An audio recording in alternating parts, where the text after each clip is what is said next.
Today, we are going to talk about how you can find your way in the world by just reading nature.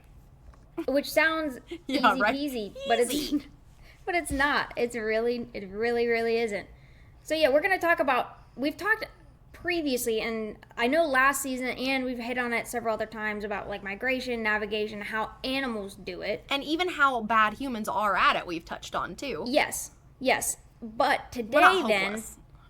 Yeah, we're not completely hopeless, even though it might feel like it. But today we're going to be talking about, Laura's going to cover navigation for humans on land and how you can do it. And then I'm going to be talking about the impossible, what seems like impossible, navigating at sea when there's nothing freaking around. Yeah, and this topic, so I started to become obsessed with this topic, I guess it was right around the pandemic time. I don't remember how it even came up, but I got a book for my brother by Tristan Gooley, who is like the Sherlock Holmes of reading the land.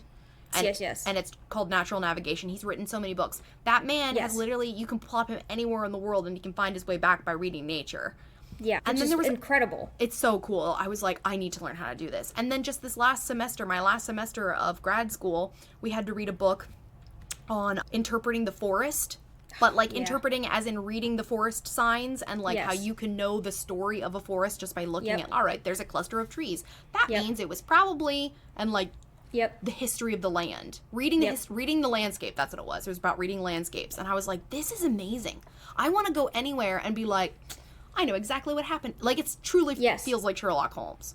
Yes. So I'm gonna throw Laura a curveball here. We're gonna do something we don't normally do, which is start with telling you why the episode is so important. Oh, yeah, let's do it. And the bigger picture here of why we're talking about this. So because normally we do that at the end, is leading you guys off into like triumph of woohoo. But our call to action. We're going to start with this. So when we start to talk about navigation, it is really neat. You are learning about the world around you. And it's not that we as humans have lost it. We have just replaced it with everything else, as far as GPS, as far as a weatherman goes. Like, we've replaced it with some form of technology that we just haven't had to use it. We don't practice it. And especially if you don't practice from a young age, it doesn't necessarily disappear per se, but it just goes quiet. Definitely like in first world countries in particular, I was just reading something not that long ago about how our language has changed. Yeah. To lose navigational words because we don't need them anymore. Whereas certain like indigenous peoples, they have 17 words for water. Yes. To describe it, or the smell. It was smell. It was something about smell. I think it was in Indonesia. And they have way more words to describe that because they need that. Yes. And we don't need those words anymore. We don't need those words anymore. Yeah, because we just don't slow down enough. We don't need to read the world around us. And so I guess the whole point of this episode, one, this stuff is really cool. Hopefully we'll spark something in you guys to be like, oh, you know what, I should look into this.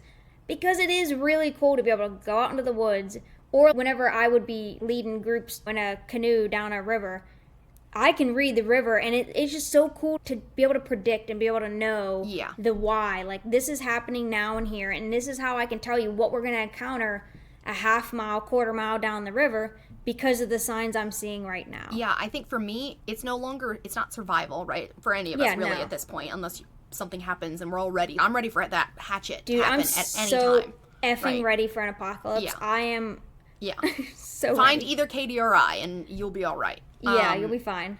But mine is because, one, it makes you so incredibly present. It does. It absolutely does. So present in where you are, because you're hyper focused on where you are right then, like you're saying. Yep. So you notice everything. You're not thinking about other things. You're right It grounds there. you. It really grounds you. And psychologically, that's not something, like, our brains are not hardwired to take in as much information as it is right now, with all the news, with all the everything. And even just sounds the sounds, just everything. Like, our brains haven't really caught up to this yet. Our brains, though, from evolution, are more hardwired for this situation. I say at some point in my talk, you look at my ADHD brain, this is why I like birding, this is why I like being outside, because it does ground you in a world. Like, my brain is meant to pick up and hyper-focus on something, too. Yes, but it also is meant to pick up on all these cues, to interpret it, but it's it's been brought in too much. There's too much information in the digital age. And so, yes, this helps me to focus in on that, but it's a much more, again, I hate to keep saying the word grounded, but it's a much more grounded approach to it. Yeah. Because it feels more natural. That, and then I just like the story aspect of it. I am a story person. Yeah. So I like to be able to be like, oh, that's why. This is like where the curiosity comes in. I want to be present, and I want to be curious, and it gives me answers. Yeah.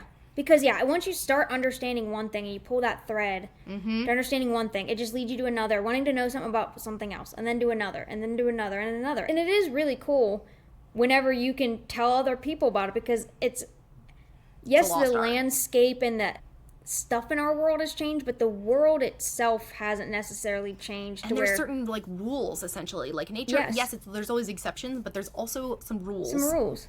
That you can predict. Yep. So, let's go ahead. Laura's going to talk about land. She's going to talk about different aspects on navigating land. I'm going to talk about different aspects navigating at sea.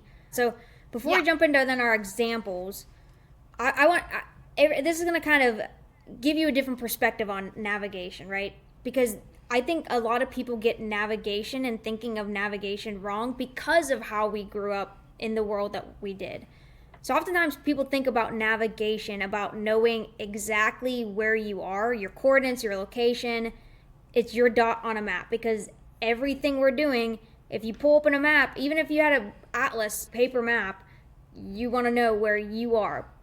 But that idea only works if the world around you is stable. Yeah. And things like the ocean and even the forest, more so the ocean than the forest sometimes, but the forest, like the world around us, isn't stable.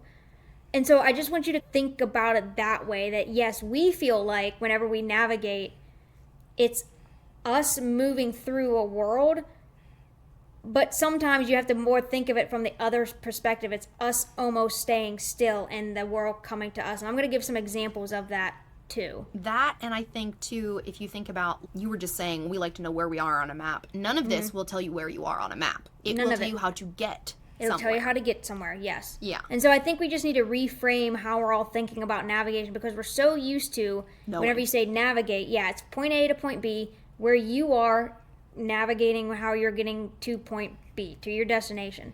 And you got to think of it a little bit differently, that everything around you is changing and moving, and it's the journey, bro. Yeah, it's the journey, yes. Okay. So with that said, Laura, do you want to go ahead and kick us off with your first navigating land part? Yes. You can visit Tristan Gooley's website. He's got a lot of different examples. I just wanted to do the three that I usually think about. I didn't touch on the sun. Did you touch on the sun? Mm-mm. Okay. Well, kind of. I mean, a little bit. We all know, at least hopefully most of you that are listening, the sun rises in the east and sets in the west. So, you could know that direction somewhat. Yeah. Also, caveat that all of my stuff is mostly for people who live in the northern hemisphere. You just have to flip-flop it, and you do have to know some things about your own location, which you will have to look up on your own. Yeah. So this is if you were where I lived in North America. All right, so plants. You can tell direction from plants and use them to navigate. We've all heard about moss on the north side of a tree. It's not even that accurate. Yeah, I wouldn't even say it's not foolproof, because it's not even. There are a lot of extenuating circumstances for moss. But I did want to go over how the sun has influenced some plants and how we can look at them for direction. So, unless we live on the equator, the sun is not rising directly east to west, right? Yep. So if we're in the northern hemisphere, it's slightly south, rising east to west. Mm-hmm. If you're in the southern hemisphere, it's in the north. Keep that in mind. Because the sun is in the southern part of the hemisphere, or the southern part of our sky here in the northern hemisphere, it has a major impact on the plants in that direction. Yes. So I want you guys, when you go out next time, to be looking for asymmetry, right? Nature is full of symmetry. Leaves are symmetrical, at least to a point, right? It's not exact, but for the most part, nature is lazy, and it just repeats itself. Yep. We talked about DNA last week, guys. Exactly. Or 2 weeks ago. So symmetry is everywhere. But look for the asymmetry. So when looking at a tree, you're going to notice that it is not perfectly symmetrical in the way that it grows. It wants to maximize its exposure to sunlight to be able to photosynthesize as much as possible. it's going to reach for the sun. Like we all know plants need that. So therefore, limbs and branches should be located more on the southern side of the tree than on the northern side. So it's going to give it a lopsided appearance. You're only going to be able to tell this by standing under it and looking up and at least doing at least one circle around it, just to make sure that you're like, okay, yeah, it's more heavy on that side with branches than this side. Which I do a lot, but I'm normally looking for birds when I do that. Yeah, right? And you're the same thing. Which also, I bet that birds spend more time on the southern side of the tree because of the warmth. Oh, yeah. I would right? be, yeah, I would so, be shocked. Two birds, one stone, or... Yeah. Yeah. Hopefully we're not throwing rocks at our birds. Yeah, please don't throw rocks at birds. And also, branches that are on the southern side of the tree tend to grow horizontally, reaching for the sun and almost pointing the way. So, like, you're going to see not only more branches that way, but more, like, horizontally straight branches. This is most easily seen when you're looking at a tree west to east, not north to south. Like I said, you're going to have to do a circuit around it and kind of figure it out. So it's harder to determine. But again, that's the whole point. You know what I mean? Like you're reading it. You're not knowing it. Yes. Yeah, exactly. Yeah, you're reading it. Yeah, you don't already know. Yeah, you're figuring it out. And that's part of the slow down, look, analyze, and learn. Yeah. And it's harder to determine in a forest because competition is also influencing things. So you might have to take a couple of readings. Don't just rely on this one tree because maybe its neighbor is being a jerk and blocking all the sunlight. So it's got to go some weird ways. It has to work extra hard, But the fewer trees, the better. If you find just a random tree out on a hill, perfect. That tree will tell you everything. Yeah, it's been waiting so long to talk to somebody. Point the way. That it's just like, oh my God, yes, somebody here to read for directions. Me. Yeah, right. Yeah. Go this way, young traveler. Like it's so excited. So cute. But yeah, so I've definitely tried this in our forest at work, and it's true. I mean, certainly they're growing more on the southern side. So if whatever side is south, all right, you should already know east and west because of the sun. Once you know south, then you know north. There you go. And a tidbit here, too, if you guys aren't like, okay, why does this even matter? I'm not going to be out navigating. One, it is still cool. But two, things like photographers, information like this is super important because let's say if you want to take pictures of, like, solid fall foliage, go on the south side, look up at the forest, you know what I mean? To get the most leaves, the most everything. Yeah, because they're even going to orient their leaves. They're going to orient to get the sun. So the leaves will even twist. Yep. This is also why south-facing slopes have entirely different plants than north-facing slopes. There are, again, this is extremely regional. In a book that I got about reading that forest landscape of the Northeast, it had a list of indicator plants at the back, which was so cool of like, if you see this plant, you're on a south-facing slope. So you just figure, you've got to figure out your own area. But if you see plants, at least where I am, that are shade-loving, ferns, rhododendrons, you're probably on a north-facing slope. Yeah. On the south, it's always going to be drier because the sun is there. So you're going to be finding more dry-loving plants. So again, look at the trees, but also look at the ground. What's growing around you?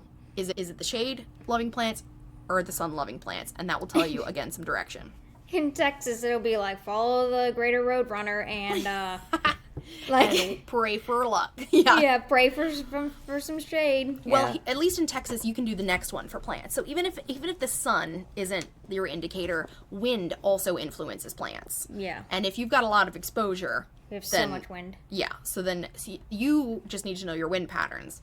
So wind is a super powerful force in nature. If you've ever gone to the top of a mountain, you can see how stunted those poor trees are from the wind, right? Or how blown, like in one direction, they are. It can push them, literally push them into growing in weird ways.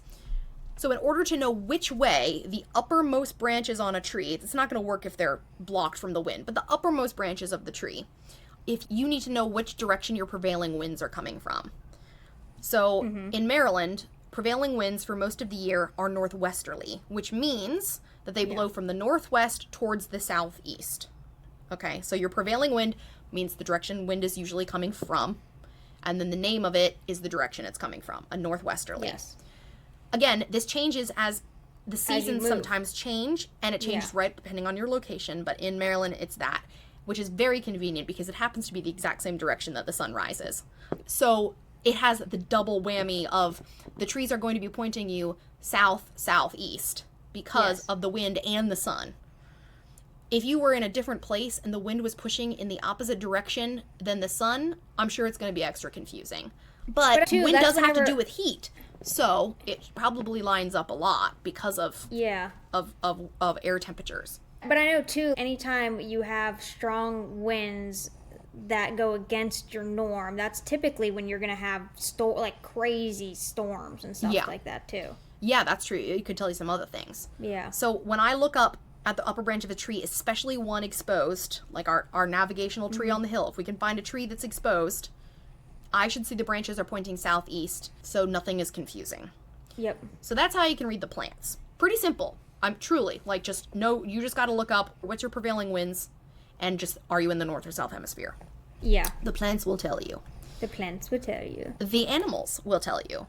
Now, this is, I actually think, less reliable because Yeah. They're animals are not stationary, right? Like Yeah. you're saying, this is not a static thing. Yeah, it's a moving system. And animals have more personnel. They make a lot of decisions that aren't rational. Yeah. Plants are Yeah. very rational beings because they Yeah. follow a very strict set of rules. Meanwhile, animals might just go crazy. But there are a couple things, and this is also why animals work really well to predict weather, because they do make some predictable decisions. So spiders are something that you're going to want to take notice of. Those that build webs expend a lot of energy. So not all spiders build webs, but a lot of them. And they don't want their webs to get destroyed. If it's going to take that much work to build a web, Yeah. you're not going to do it if it's about to get destroyed and before you can even catch anything. Right. So because of this, they tend to build their webs on the lee side of the trees, buildings. And lee side is the side sheltered from the rain and wind. So Yeah. if Makes I sense, know yeah. my prevailing winds are blowing from the northeast, northwest, I should find spiders on the southeast side of things. Or at least the southern side, where everything is, right? Yeah. This is all very convenient. That's where I should be finding the sheltered area of stuff. Bonus fact, if you see a spider spinning a web, it indicates good weather, as they won't waste their energy spending if they can feel the low pressure of a storm. So look for spiders, find where their webs are, and bonus, if you find one actually spinning, you know that you're not going to have to worry about a storm that day. Yeah, 'cause that's what I was going to say too, because it's not only navigation, but it's also, okay, yeah, you're going to navigate through this system, but if there's bad weather coming, you need to seek shelter. Yeah. And so it's not just for navigation, it's also, understanding when animals are It's the predicting bigger weather. picture, like you're saying. Yeah. Yeah. So spiders are a really good indicator. They're very sensitive. They're so tiny. Cows and many other grazing animals, slight indicator. They do typically align themselves north to south. Okay. Which is just so bizarre, but yeah. Apparently they think it has something to do with the wind. Yeah. So they're facing into it. So my cows should probably be facing to the north and their butts to the south. But again, Yeah. this is not foolproof. And it doesn't tell you which way. So they could be facing north or they could be facing south. Yeah. But typically, that's how they orient themselves. And we can also just, let's say you're lost, okay? And like a town's probably nearby, but you have no idea where. If you find a domesticated animal, just follow it home. Yes. Because they're not dumb and they will head Yes. towards either water or shelter, both of which you're going to need if Yeah. you're lost. So just follow the domesticated animals, not the wild ones. They won't lead you Follow anywhere that good. domesticated animal. Yeah. And then finally, the lichen, which I thought was so cool. Lichen and fungi, you know how we feel about these. We talk about them all the time because it's just so cool. But as we've mentioned before on this podcast, lichens are a partnership between a fungi and either an algae or a cyanobacteria. Mm-hmm. Fungi forms the structure. The algae or bacteria photosynthesize. So again, sun matters here. And sun is directional. So lichen are pretty picky about where they grow and in what conditions, like even more so than moss. Moss needs the moisture. Lichen can be one way or the other, but it is very specific about its conditions. Yes. If you can begin to notice a pattern in the lichen that you're seeing when you're out and about in the woods or exploring anywhere, as to which prefer to grow in moist versus dry areas, you'll be able to figure out direction. For example, typically, lighter colored lichens, like golden colored lichens, are found on the southern side. Why? Because they need to have sunblock Yes. in them. It's our pale friends. Yes, exactly. So they're growing on the south, at least around here in the northern hemisphere. Yeah. South is getting more sun. They need to block some of that so that they don't just dry out. Whereas the darker lichens, they can really grow anywhere, but they're going to be dark to maximize the amount of light they're absorbing. Yes. Meanwhile, the golden ones are like, too much. I need to reflect it. There is a sun-loving North American lichen called sunburst lichen and the elegant sunburst lichen, both of which live in sunny open areas and are orange or yellow. So if you see orange or yellow, you're on the south side of something. So like circle the tree or the boulder or the wall or whatever this lichen is growing on. Yeah. And it's probably on the south side, like everything else I've been telling you about. Right. So south, south, south, south. And again, you can figure out your own area and what lichens grow on what. It's just a matter of being observant. So Yes. all the things about the land, look at the plants, look at the animals, look at the lichen. Most things are telling you what south is. We already know east and west because of the sun. And just be observant. Take the time. Yeah. Alrighty. Laura gave her examples for land. I'm going to talk about the sea and how... Listen, this one, I learned a lot in this one because to me, this seems so... I would lose it if I got lost at sea. Yeah, I would be like, I'm never getting out of here. Yeah, cause and again, it's where did I grow up? I grew up in the woods, so Yes. all of that is familiar. I didn't grow up in a boat, Moana and my way across the ocean, so not as familiar with it. So think about, okay, I mentioned earlier about navigation. You're not just a dot; it's you are moving through the system. All right. Navigation at sea is all about understanding motion. All motion. Whereas land, it's a little bit more stable. Ocean, no. But there are still signs that you need to be able to know to see. It's a lot of pattern recognition, which, woohoo, ADHD, folks. Again, ADHD brains are just meant to survive. Like, we are just built for survival. Yeah, we're just not in the modern world of we're just not built and bills and forget buildings in the 9 to 5. Like, our brain, we're not built for this survival. So it's everything about sea is motion because is motion in the ocean. Oh, there you go. Because the ocean is a dynamic system, a lot more dynamic. It's not an empty one. It's not stagnant. It doesn't stay still. It's constantly moving.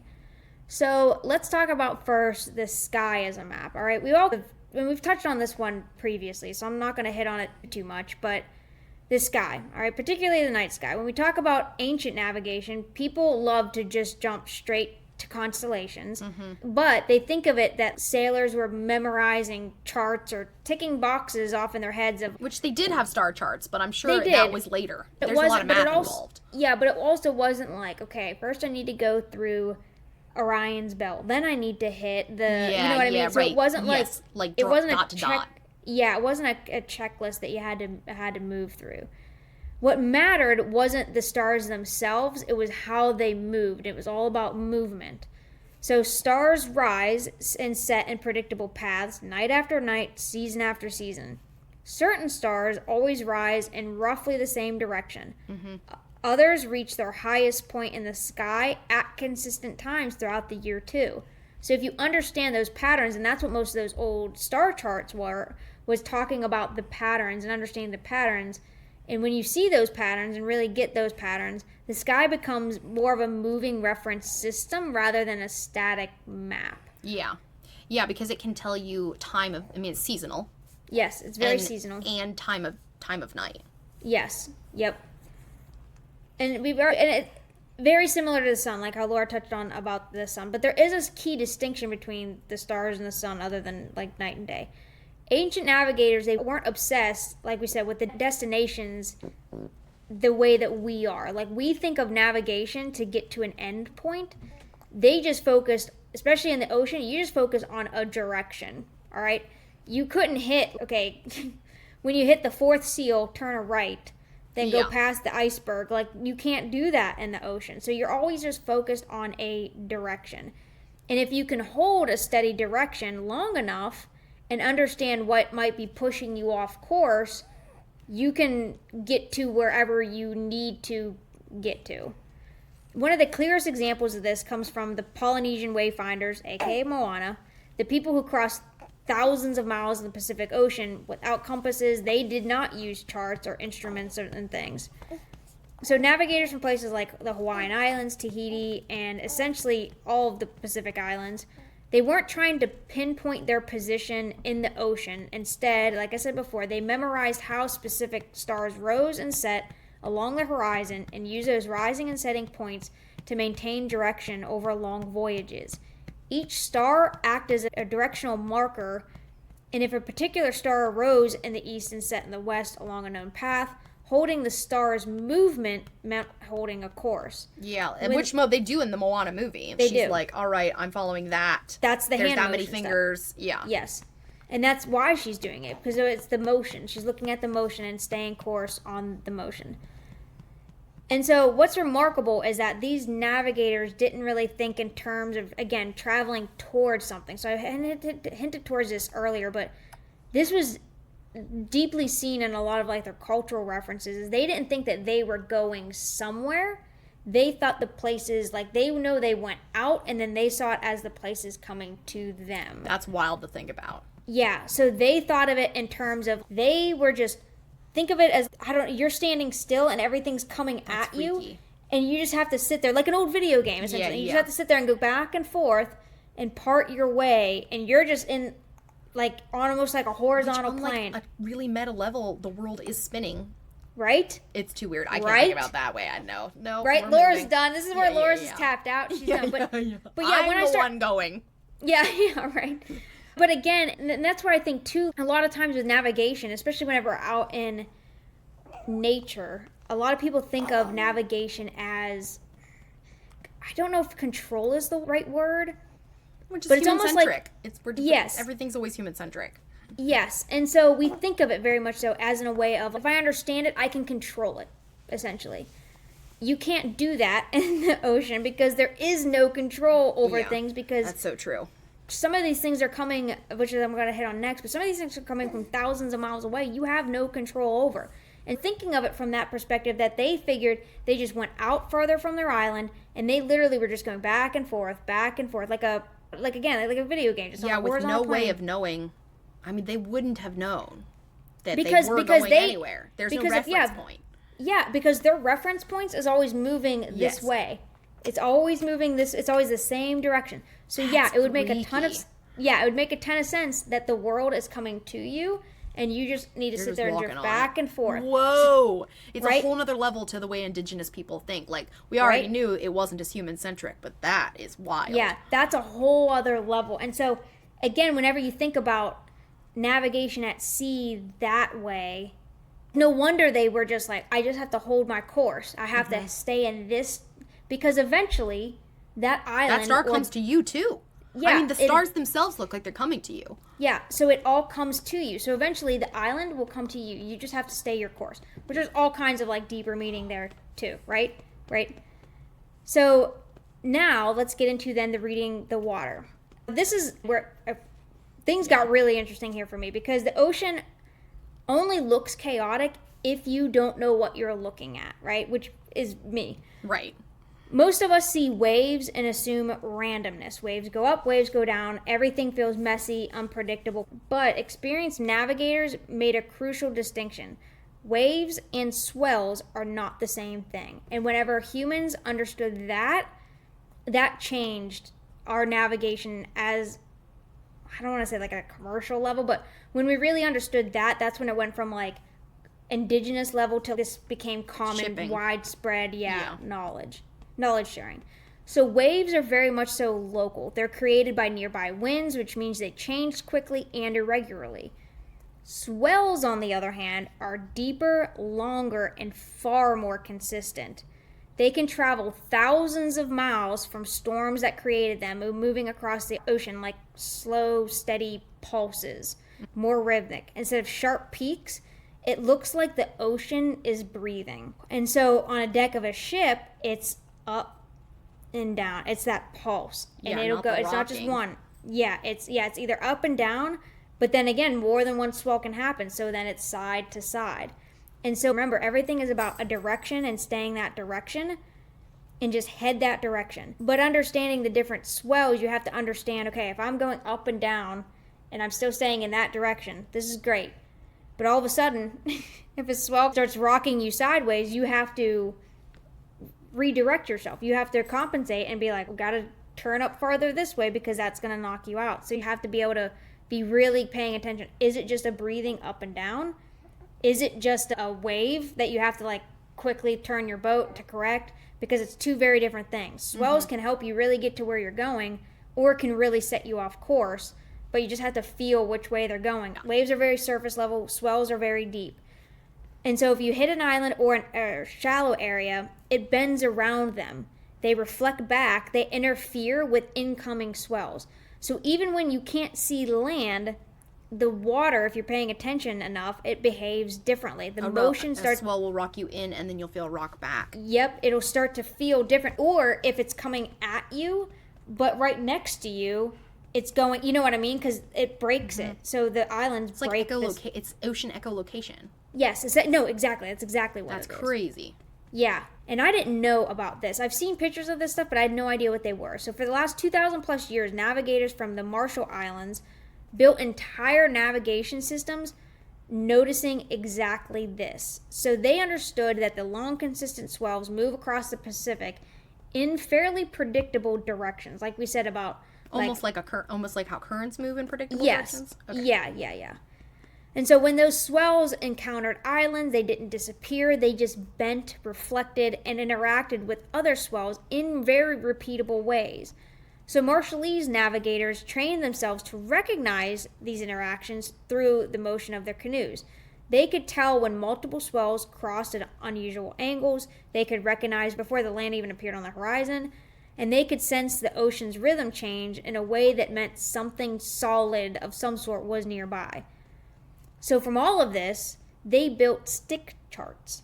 Whoa. So they're actual physical models that they took and they bent sticks and they showed the swells in the ocean, and then they put like a rock and tie the rock into place. And so they started memorizing the ocean swells, and this is how they would pass down from generation to generation. Not only do you need to be out there and feeling it, but mentally picture this is what it's doing around an island. And they all did this with just sticks. Just Google like Marshall Islands stick charts, and you'll see all kinds of stuff. It's actually really cool because it's not I'm sure just they just got bigger and bigger and bigger over each generation. No, right? Exactly. So it started as our intuition. We just have to listen to your gut and the feeling and kind of notice and pick up on these cues. But then they started to record them, noticing that these are very repeatable. Let's record them. How are we going to record them? Not just drawing it. They like crafted actual sticks 3D, to actually show these things. So I've talked about wind a few times. Wind definitely contributes to all of this, obviously. Most of us nowadays, it's just background noise. But again, like Laura said earlier, wind is very important. We notice when it's uncomfortable and inconvenient, but ancient navigators treated wind as data, just like they did everything else. It's not random. It is very structured if you understand it. Large-scale wind patterns repeat seasonally, and that means at certain times of the year, wind tends to come from the same direction over and over again, like what Laura was talking about. Prevailing winds, yeah. Yep. But navigators didn't just hope for good winds. They planned whole voyages around them. Yeah, before motors, that's all you had. Yep, that's all they had. Yeah, your sails. You had to have the wind.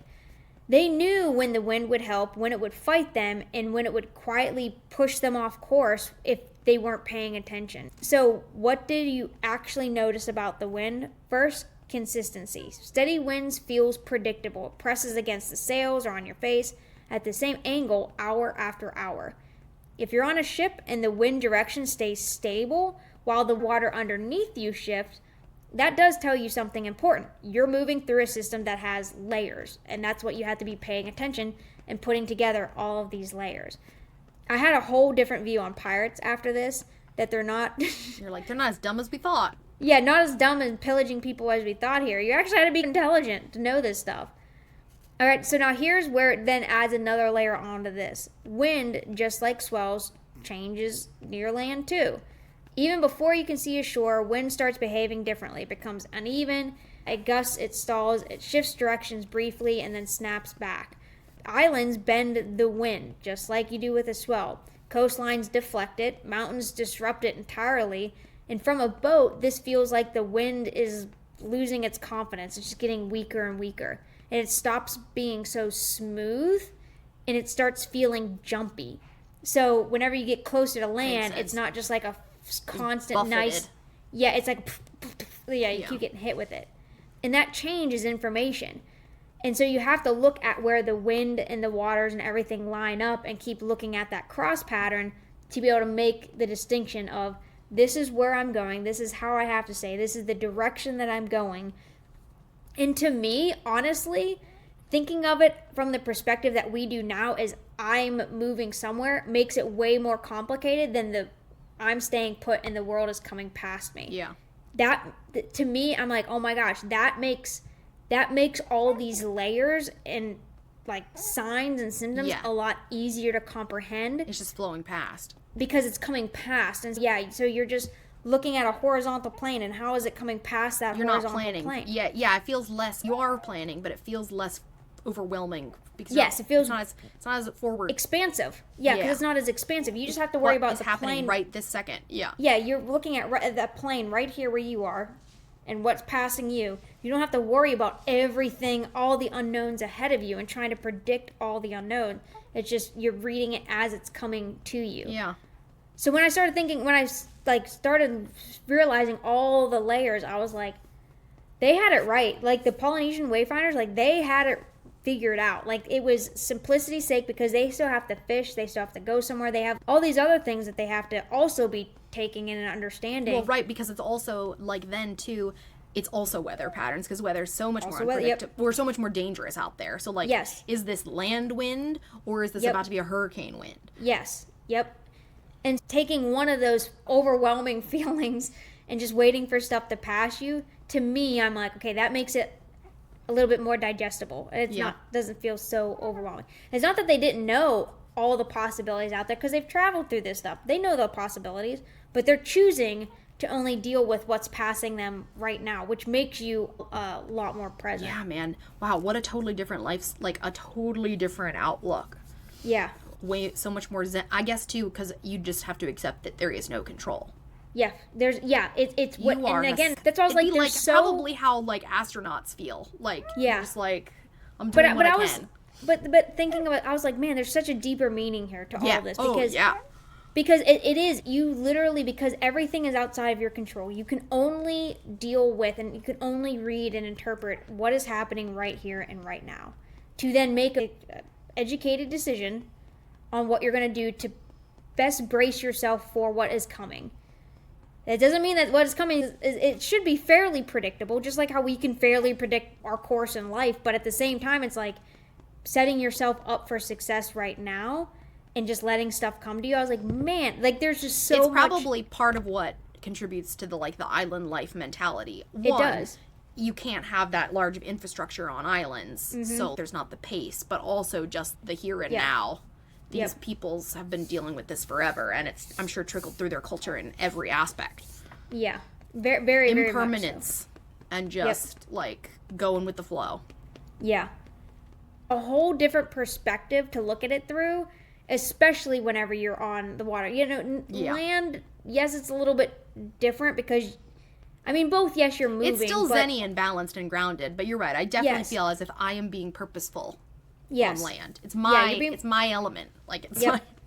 Whereas the ocean, it's you gotta wait for it to come to you kind of thing. So I thought that was really cool. Fascinating. Yeah. Whole new respect. But yeah, definitely look up Marshall Island stick charts. Those are really cool to look at and just Alright guys, well that is navigating and wayfinding. Like I said, we've talked about animals and how they navigate and migrate and things, but we want to talk about humans and how you can do it. Like anybody can do this. Yeah. Yeah, just pay attention and it's just being present in the right now and just slowing down, which I think we can all definitely benefit from slowing down anytime nowadays. Yeah, what a good message for the new year. Right? Just slow the frick down. Slow down and be present. Right? Alright, guys, make sure you go check us out on Patreon. Reach out to us on social media. Laura has a baby. If you guys aren't watching us on YouTube, you're missing a baby. He's been here the whole time. He's been here the whole time. Yeah, he's been here. So yeah, go check us out and support us on Patreon if you can. If not, reach out to us on social media. And until next week.